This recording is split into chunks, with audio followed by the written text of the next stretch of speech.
नाजरीन अस्सलाम वालेकुम। IND टुडे न्यूज में आपका खैर मकदम करते हैं।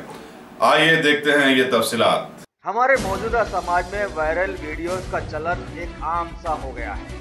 लोग बिना सोचे समझे किसी से भी कोई भी बात पकड़कर कुछ भी कह दे रहे हैं। अभी PM मोदी के चेन्नई की एक दावत में शरीक होने का एक वीडियो वायरल हुआ, जिसमें ये देखा गया कि सदर जमहूरिया श्री रामनाथ कोविंद के ओहदे से खिलवाड़ नजर आई। लेकिन हकीकी मानों में जब गौर किया गया तो वो सदर जमहूरिया नहीं बल्कि तमिलनाडु के गवर्नर बनवारीलाल पुरोहित हैं, जिनकी जिसामत, कद और सारा स्टाइल गैर महसूस तरीके से सदर जमहूरिया से मिलता जुलता है।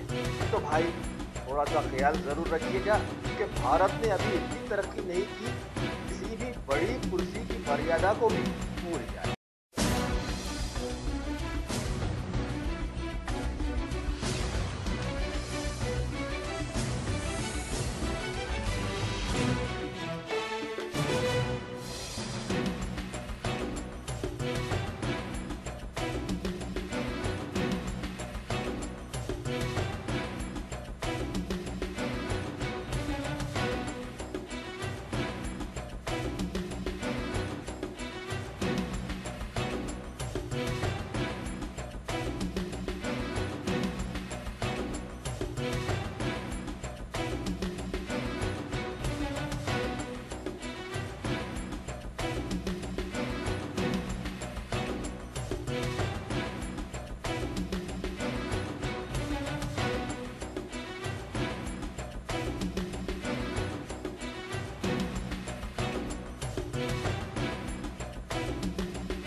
Thank you.